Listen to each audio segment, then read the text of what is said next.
ఇవి చేయలే, ఇది చేసినావు అంటే జీవో విడుదల చేసి నువ్వు ఆగినావు. ఎందుకు ఆగినావు? టైం ఇవ్వాలి. ఎందుకు? వీళ్ళు కోర్టుకు పోవడం కోసం ఆపినావు. జీవో విడుదల చేసిన తర్వాత గ్యాప్ ఎందుకు ఇచ్చి నోటిఫికేషన్కు అని అంటే ఈ రెడ్లు పోయి మళ్ళీ పిటిషన్ వేయాలి, 42% ఆగిపోవాలి. ఇక్కడ ఎంత అద్భుతం చూడు. రేవంత్ రెడ్డి గారు బీసీలు నిన్న పాలాభిషేకం చేయించుకుండు. బీసీల పక్షపాతి ముఖ్యమంత్రి రేవంత్ రెడ్డి అని చెప్పి పాలాభిషేకాలు అయినాయి. ఇప్పుడు బీసీల అవి చూస్తే ఏమనుకున్నారు, రే బీసీల కోసం ఇంత మంచి జీవో ఇచ్చిండ్రా అని ఆయన. ఇదే మళ్ళీ ఇంకొక రెడ్డి గారు, ఈయన రెడ్ల ప్రయోజనాలు కోసం పోతాడు. బీసీలకు జీవో ఇవ్వద్దని ఇంకో రెడ్డి పోతాడు. బీసీలకు జీవో ఇచ్చేది ఒక రెడ్డే. ఈ బీసీలకు అసలు ఈ జీవోనే రద్దు చేయాలని ఇంకో రెడ్డి వాదిస్తాడు. ఈ జీవో మంచిది ఉండాలని ఇంకో రెడ్డి వాదిస్తాడు. ఇంట్లోనే మంచోళ్ళు, ఇంట్లోనే షెడ్డోళ్ళు, ఎవరికి కావాల్సిన రూపాలలో వాళ్ళు ఉన్నారు. అందరు వాళ్ళే ఉన్నారు. మళ్ళీ ఎవరికి కావాల్సిన రూపాలలో వాళ్ళు ఉన్నారు. ఇక మనం పిచ్చోళ్ళ మీద ఇది జరిగింది నిన్న. అందుకోసమే ప్రజలారా, వీళ్ళు ఎప్పటికి మనోళ్ళు కాదు. ఒకవేళ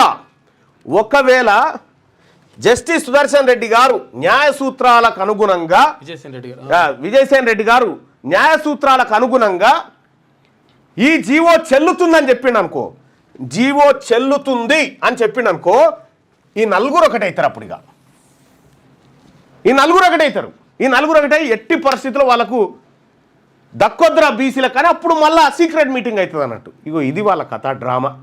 ఈ డ్రామా పసిగట్టకపోతే బీసీలకు ఏమీ రావు, కేవలం పాలాభిషేకం, పాల ప్యాకెట్లు మాత్రమే వస్తాయి మీకు. కాబట్టి నేను రిక్వెస్ట్ చేస్తా ఉన్నా ప్రజలకి, ఇదొక ప్రభుత్వం, ఈ ప్రభుత్వం మనకి ఇయ్యడానికి సిద్ధంగా లేదు. అందుకోసమే ఈ అవకాశాలన్నీ వాళ్ళకు రెడ్లకు కల్పిస్తూ ఉంది. మన బువ్వ మనం తినడం కోసం మన బతుకు ఎవరి మీద ఆధారపడ్డదో ఇది చూస్తే తెలుస్తుంది. మన బతుకు ఎవరి మీద ఆధారపడ్డదో ఇది చూస్తే తెలుస్తుంది. ఎవరి దయాదాక్షిణ్యాలు. రేవంత్ రెడ్డి ముఖ్యమంత్రి అయితే సుదర్శన్ రెడ్డిని అడ్వకేట్ జనరల్ చేసిండు. రెడ్లందరినీ భర్తీ చేసుకుంటూ వచ్చింది. ఇప్పుడు ఆ రెడ్ల మీద అంటే ఒక్క సీఎం పోస్ట్ అనేది ఎంత కీలకమో మీరు చూడండి. ఇక్కడ కనుక బీసీ వాళ్ళు ఉంటే ఇవాళ ఈ సెక్షన్ బీసీల చేతుల్లో ఉండేది.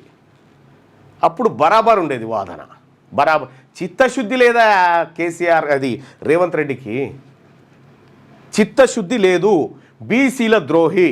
ఒకసారి మనం ఈ పోల్ పెట్టుకుందాం.